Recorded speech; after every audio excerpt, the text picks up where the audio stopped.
नमस्कार, मैं हूँ लीला। स्वागत है आपका हमारे चैनल में। आज का विषय है पशुपति व्रत में दीपक जलाने के कुछ खास नियम। क्योंकि पशुपति व्रत एक ऐसा व्रत है जिसको करने से आपकी सभी मनोकामनाएं होती हैं, परंतु कई बार हमसे दीपक जलाते समय कई गलतियां हो जाती हैं जिनके कारण हमारी कामना पूर्ण नहीं होती हैं। इसलिए आप दीपक जलाते समय इन गलतियों से बचें। अगर आप ये गलतियां नहीं करते तो आपकी हर मनोकामनाएं पूर्ण होगी। दीपक दोनों समय जलाने जरूरी है? जी नहीं, दीपक दोनों समय जलाने कोई ज़रूरी नहीं है। अगर आप जला सकते हैं तो आप दोनों समय दीपक जला सकते हैं। सुबह के समय आपने एक दीपक जलाना है और शाम के समय आपने 6 दीपक मंदिर में लेकर जाने हैं। 5 दीपक तो आपने शिवलिंग के सामने जलाने हैं और 1 दीपक आपने घर लेकर आना है बिना जलाए, वो आपने अपने मुख्य द्वार पर जलाना होता है। अगला क्वेश्चन है, एक सोमवार को हमने घी के दीपक जलाए हैं, क्या हम दूसरे सोमवार को तेल के दीपक जला सकते हैं? जी हाँ, अगर आपने एक सोमवार को घी के दीपक जलाए हैं, दूसरे सोमवार को आप तेल के दीपक जला सकते हैं। इसमें कोई दिक्कत नहीं है, इसमें कोई आपको दोष भी नहीं लगता, इसकी कोई मनाही नहीं है। आप दूसरे सोमवार को तेल के दीपक लगा सकते हैं। अगला क्वेश्चन है, 5 दीपक किस देवी देवता को समर्पित हैं? देखिए, पहला दीपक माँ दुर्गा जी को समर्पित है, दूसरा दीपक पितरों के लिए कुल देवी और कुल देवता को समर्पित है, तीसरा दीपक अखंड सुहाग की देवियाँ शिव जी, भोलेनाथ जी और माँ पार्वती जी की 6 बेटियाँ के लिए 6 बेटियों को समर्पित है। ये अखंड सुहाग्या का वरदान देती हैं। चौथा दीपक लक्ष्मी और नारायण जी के नाम का लगाया जाता है।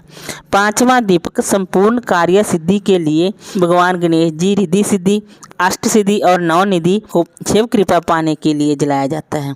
अगला क्वेश्चन है, दीपक हमें कब जलाने चाहिए? दीपक आप बेलपत्र अर्पित करने के बाद आप दीपक जला सकते हैं। अगला क्वेश्चन है, अगर हमने गलती से 6 दीपक शिवलिंग के सामने जला दिए तो क्या हमारा व्रत मान्य होगा या नहीं? अगर आपने गलती से 6 दीपक शिवलिंग के सामने जला दिए हैं तो कोई बात नहीं है, आप परमात्मा से माफ़ी मांग लें। उसके बाद आप एक दीपक को जलते हुए ही अपनी थाली में रख लें, क्योंकि दीपक को आप बुझाएं ना, दीपक को आप खुद बुझाएं ना, क्योंकि अगर आप खुद बुझाएंगे तो अपशगुन होगा।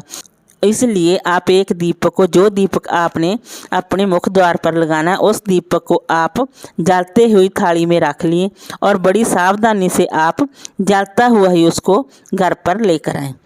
अगर आपका दीपक किसी कारणवश रास्ते में बुझ भी गया तो कोई बात नहीं, घबराने की, चिंता करने की कोई बात नहीं है। घर में प्रवेश करने से पहले फिर से आप दीपक जलाकर अपने मुख्य द्वार पर राइट हाथ में जला सकते हैं। अगर हम बिना जलाए दीपक घर में एंटर कर गए तो क्या हमारा व्रत मान्य होगा? अगर आप गलती से दीपक जलाए बिना ही प्रवेश कर गए हैं तो कोई बात नहीं, जब आपको याद आए तो आप दोबारा घर के बाहर जाएं और दीपक जलाएं और फिर घर में प्रवेश कर सकते हैं। परमात्मा हमारी श्रद्धा देखते हैं, परमात्मा से आप गलतियों की माफ़ी भी मांगे। अगला क्वेश्चन है, अगर आप 6 दीपक मंदिर में लेकर जाएं तो 6 के 6 दीपक आपने शिवलिंग के सामने एक बार थाली से निकाल कर रखने हैं और उसके बाद ही आप 5 दीपक तो जला दें और 1 दीपक आप बिना जलाए थाली में रखें। ऐसा करने से आपकी कामना बहुत जल्द पूर्ण होगी। जब आप 5 दीपक शिवलिंग के सामने जलाएं तो शिवलिंग के 1.25 हाथ की दूरी पर दीपक जलाएं। शिवलिंग के ना तो आपने जलाधारी पर दीपक रखने हैं, ना ही आपने शिवलिंग के बिल्कुल नज़दीक दीपक रखने हैं। 1.25 हाथ की दूरी पर ही दीपक रखें। जब भी आप दीपक जलाएं, दीपक को आसन देकर ही जलाएं। बिना आसन से डायरेक्ट धरती पर आप दीपक जलाकर ना रखें। ऐसा करने से आपकी पूजा का फल धरती में समाहित हो जाता है। जब भी आप 5 दीपक शिवलिंग के सामने जलाएं तो आप पहले से देख लें कि किसी और की पूजा के दीपक तो नहीं जलाए हुए। अगर वो दीपक जलते हुए हैं तो आप अपने दीपक उसके साथ जला सकते हैं। अगर वो दीपक शांत हो चुके हैं तो उन दीपकों को आप साइड में रखकर अपनी पूजा के दीपक जलाएं। गलती से भी आप किसी के दीपक में आप अपनी बाती लगाकर ना जलाएं, ना ही किसी के दीपक में आप अपने तेल घी डालकर दीपक जलाएं। जब भी आप दीपक जलाएं अपने ही दीपक लेकर जाएं, अपनी ही बाती लेकर जाएं, अपने घर से ही घी लेकर जाएं, अपनी ही माचिस से आप दीपक जलाएं। ऐसी गलती आप कदापि ना करें कि किसी और के दीपक में बाती या घी डालकर जलाएं। ऐसा करने इसका वो दीपक होगा, आधा फल उसको ही मिलेगा। अगर आप पूरा फल प्राप्त करना चाहते हैं, 100% फल प्राप्त करना चाहते हैं, तो आप अपने ही दीपक, अपनी ही बाती, अपने ही घी तेल डालकर अपनी ही माचिस से दीपक जलाएं।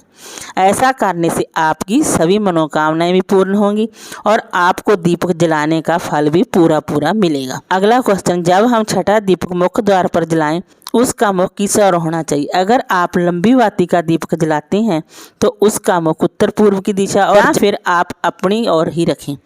अगर आप गोल बाती लगाते हैं तो उस बाती की लो ऊपर की ओर होगी, उसका आपको कोई दिक्कत नहीं। जब भी आप शिव मंदिर में दीपक जलाएं तो आप गोल बाती का ही जलाएं। अगर आप किराए के मकान में रहते हैं तो दीपक कहाँ जलाएं? क्या मेन गेट पर जलाएं या फिर जिस रूम में आप रहते हैं उस रूम की राइट साइड में आप दीपक जला सकते हैं। पति पत्नी क्या दीपक अलग अलग लेकर जाएं?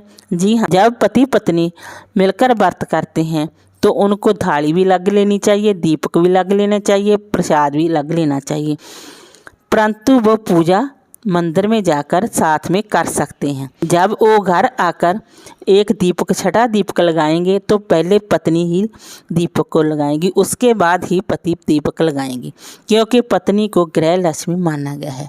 इसलिए सबसे पहले दीपक पत्नी ही जलाएगी, उसके बाद ही पति दीपक जलाएंगे। वीडियो अच्छी लगी हो तो लाइक कीजिए, शेयर कीजिए, सब्सक्राइब कीजिए। Thanks for watching this video.